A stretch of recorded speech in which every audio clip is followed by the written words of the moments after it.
Hello everyone, welcome to my YouTube channel Arjun Kesariya. तो my dear friends, आज हम लोग बहुत इंटरेस्टिंग सेंटेंस डिस्कस करने वाले हैं जो डेली बेसिस कॉन्वर्सेशन में यूज किया जाता है, ठीक ना। तो आज का हमारा टॉपिक है सम इम्पोर्टेंट कॉन्वर्सेशन सेंटेंस। तो देखिए, यदि फ्यूचर टेंस में दो सेंटेंस दे दिया रहेगा, ठीक है। यदि कहने का मतलब है फ्यूचर टेंस में दो सेंटेंस दे दिया रहेगा तो उसको किस तरह बनाया जाएगा। यदि वह आएगा तो मैं उसकी मदद करूंगा। तो इसमें कंडीशन ये आ रहा है कि पहला जो सेंटेंस है कंडीशन बता रहा है। पहला सेंटेंस क्या बता रहा है? आपका कंडीशन बता रहा है, आप देख सकते हैं यहाँ पे। और दूसरा सेंटेंस जो है आपका रिजल्ट बता रहा है यहाँ पे, जैसे यहाँ मैं मेंशन कर चुका हूँ, ठीक ना। तो आप इसको ए मान लीजिए और इसको बी मान लीजिए, ठीक। तो अगर फ्यूचर टेंस में इस तरह का दोनों सेंटेंस आपको अगर दिख जाएगा शुरुआत में, यदि, या फिर आप ये देख सकते हैं शुरुआत में यदि, अगर, यद्यपि, यद्यपि, जब, ज्यों ही, ऐसा शब्द दिख जाएगा। जैसे यदि का इंग्लिश क्या होता है, या अगर का इंग्लिश इफ होता है, और यद्यपि का इंग्लिश अल्दो होता है, ALTHOUGH, ठीक है। और यद्यपि का इंग्लिश आप दो वाले भी बोल सकते हैं, जब का व्हेन, और ज्यों ही का एज सून एज होता है, ठीक ना। यानी कहने का मतलब है फ्यूचर टेंस में, ठीक ना, फ्यूचर टेंस में अगर इस तरह का सेंटेंस आपको दिख जाएगा, और वह सेंटेंस दोनों क्या दिखेगा, आपका फ्यूचर इंडेफिनिट टेंस का सेंटेंस दिखेगा, तो उसको बोला कैसे जाएगा और बनाया कैसे जाएगा, ठीक ना। और वो शुरुआत में जो आपका सेंटेंस के शुरुआत में आपका क्या चीज़ से स्टार्ट रहेगा, यदि, या फिर अगर, या यद्यपि, यद्यपि, जब, या ज्यों ही। तो ये सब का इंग्लिश में लिख दिया हूँ। यद्यपि का अल्दो होता है, यद्यपि का फिर दो भी बोल सकते हैं, जब का व्हेन, और ज्यों ही का एज सून एज होता है, ठीक ना।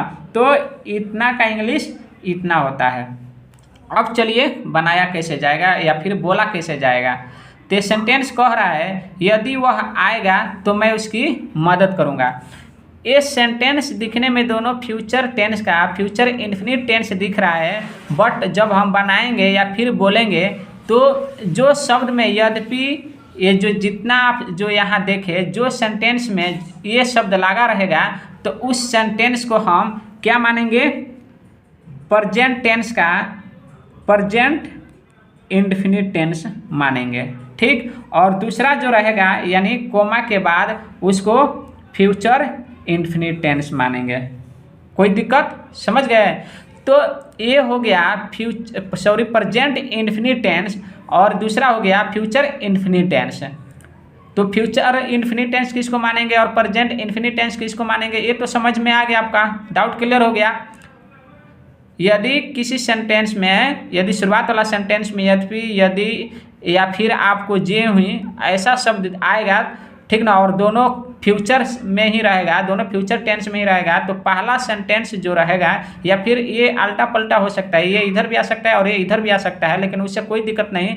ऐसा शब्द अगर उसमें लगा रहेगा जो आपको मैं यहाँ पर बताया हूँ, ये शब्द वहाँ पर उसके आगे मेंशन रहेगा, तो उस सेंटेंस को आपको समझ जाना है प्रेजेंट इंडेफिनिट टेंस के अनुसार बनाया जाएगा, और दूसरा जो रहेगा इसको फ्यूचर इंडेफिनिट टेंस के अनुसार बनाया जाएगा, ठीक ना। मैं मेंशन किया हूँ, ए वाला आपको मैं क्या बताया, प्रेजेंट इंडेफिनिट टेंस, ठीक। और बी वाला क्या बताया, फ्यूचर इंडेफिनिट टेंस, ठीक ना।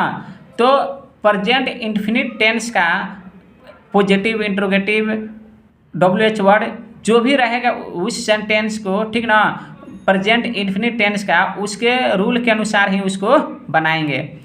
फिर फ्यूचर इंडेफिनिट टेंस में जो हमने रूल स्टडी कर लिया है उसके रूल के अकॉर्डिंग ये जो बी वाला सेंटेंस आपको दिखेगा, जिसमें यद्यपि, यद्यपि, जब, जो ये शब्द नहीं लगा रहेगा, तो उस सेंटेंस को फ्यूचर इंडेफिनिट टेंस के रूल के अनुसार बनाया जाएगा या फिर बोला जाएगा। बट जिसमें ज्यों ही, यद्यपि, यदि, अगर ये शब्द लगा रहेगा जिस सेंटेंस में, और देखने में फ्यूचर इंडेफिनिट टेंस का सेंटेंस दिखेगा, बट जब उसको बनाएंगे या फिर कन्वर्सेशन के लिए यूज करेंगे तो उसको प्रेजेंट इंडेफिनिट टेंस के रूल के अकॉर्डिंग उसको बनाएंगे या फिर बात करेंगे या बोलेंगे, ठीक ना।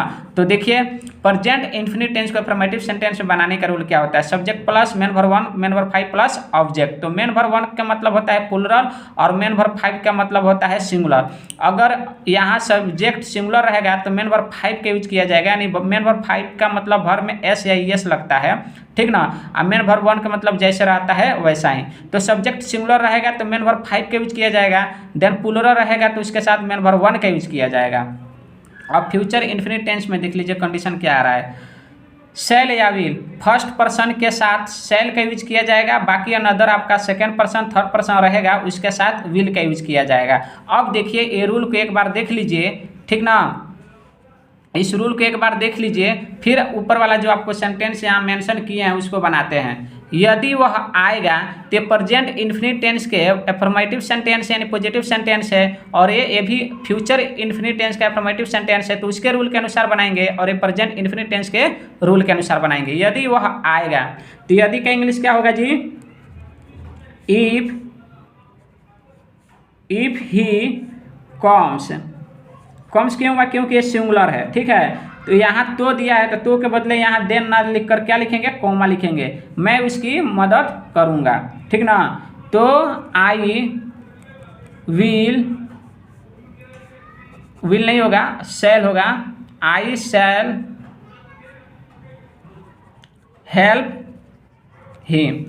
और एक इसमें और कंडीशन आता है, यदि इसमें दूसरी सेंटेंस जो रहता है जो फ्यूचर इन्फिनिट टेंस बनाया जाएगा उसमें अगर सब्जेक्ट नहीं रहेगा तो पहला वाला जो सेंटेंस जो रहेगा जो प्रेजेंट इन्फिनिट टेंस को बनाया जाएगा वही सब्जेक्ट यहाँ राइट किया जाएगा या फिर बोला जाएगा, समझ गए। तो क्या होगा, if he comes comma I shall help him, यदि वह आएगा तो मैं उसकी मदद करूंगा।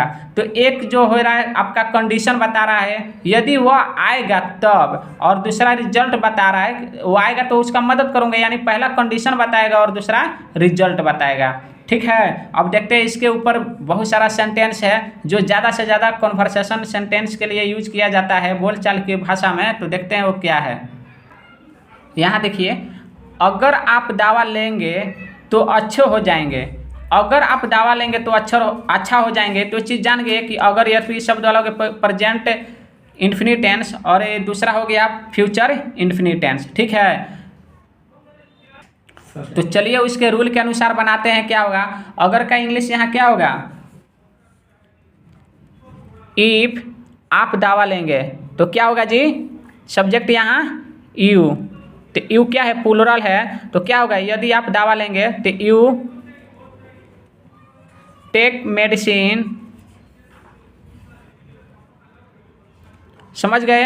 यहाँ SAIS नहीं लगेगा बिकॉज सब्जेक्ट इज प्लूरल, ठीक है। सिंगुलर आता तब इसमें वर्ब में SAIS लगता है। इस कोमा के बदले तो यानी तो, या फिर कोमा के बदले यहाँ कोमा हो जाएगा।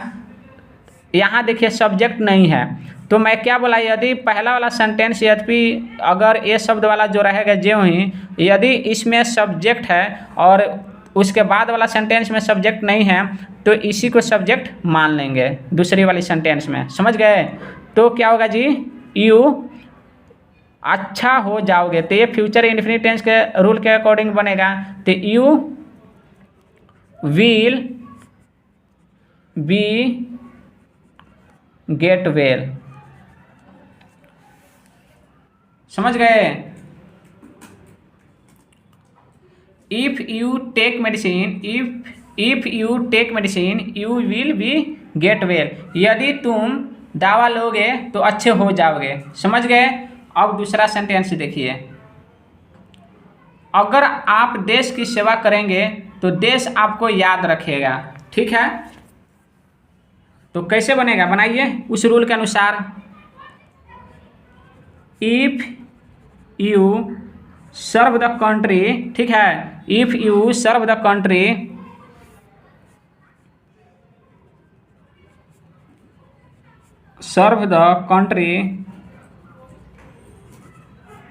फिर इसके बाद क्या देंगे जी, कोमा देंगे। तो if you serve the country तो देश आपको याद रखेगा, तो यहाँ देखिए सब्जेक्ट है तो the country will remember you. समझ गए? तो इस तरह से ज़्यादा सेंटेंस अपने नोटबुक में राइट कर बनाइए, बहुत ही इंटरेस्टिंग है, बोलचाल में सबसे ज़्यादा ये यूज किया जाता है। फिर यहाँ देखिए, यदि आप अंग्रेजी पढ़ोगे तो अंग्रेजी सीख लोगे। तो क्या होगा जी? If you read English comma तो अंग्रेजी सीख लोगे। तो यहाँ सब्जेक्ट नहीं है तो क्या होगा जी? यहीं पहला वाला सेंटेंस में जो सब्जेक्ट है वही होगा, यू विल लर्न इंग्लिश। कितना आसान है, और स्पोकन में सबसे ज़्यादा ये यूज किया जाता है इस तरह के सेंटेंस। फिर नेक्स्ट देखिए, अगर वे मेहनत करेंगे तो धनी बन जाएंगे। कितना आसान है, बनाइए तो। इफ दे हार्ड वर्क होगा, वे है यहाँ पे, ठीक ना, प्लूरल है, हार्ड वर्क कोमा तो वे धनी बन जाएगी। इसमें भी क्या है, सब्जेक्ट नहीं है, तो ये वाला सब्जेक्ट यहाँ राइट कर देंगे। दे विल क्या होगा, धनी बन जाएंगे, तो दे विल बी रिच। समझ गए? फिर नेक्स्ट है, जो ही सीता आएगी तो मोहन वहाँ जाएगा। इस सेंटेंस में दोनों क्या है, सब्जेक्ट है, तो कैसे बनेगा? ठीक उसी तरह बनाइए। फिर नेक्स्ट देखिए, ये आप लोग के लिए है, जब राम आएगा तो सीता गीत गाएगी। तो इस तरह से बहुत ज़्यादा से ज़्यादा अपने नोटबुक में सेंटेंस राइट करके और ज़्यादा से ज़्यादा बनाने की या फिर उसको बोलने की प्रयास कीजिए, ताकि आप जल्दी से जल्दी इंग्लिश सीख सकें। जैसे मैं आपको हिंदी सेंटेंस में आपको बता दे रहा हूँ, अगर आप कड़ी मेहनत करेंगे तो परीक्षा पास करेंगे, ठीक है। यदि आप भीख मांगेंगे तो ज़्यादा पैसा कमाएंगे। और भी सेंटेंस है इसके अलावा, मैं बोल रहा हूँ आप लोग को, यदि तुम मुझे गाली दोगे तो मैं तुम्हें मारूंगा। तो इस तरह का सेंटेंस अपने मन में थॉट कीजिए और इस जो रूल बताया हूँ इस रूल के अकॉर्डिंग उसको बनाइए। और बोलचाल में ज़्यादा से ज़्यादा ये सेंटेंस यूज किया जाता है, ठीक ना। और ये सेंटेंस को बनाकर आप थोड़ा सा एनालाइज कीजिए और एनालाइज करके इसको प्रॉपर यूटिलाइज कीजिए अपने कॉन्वर्सेशन में। ओके, थैंक यू दोस्त।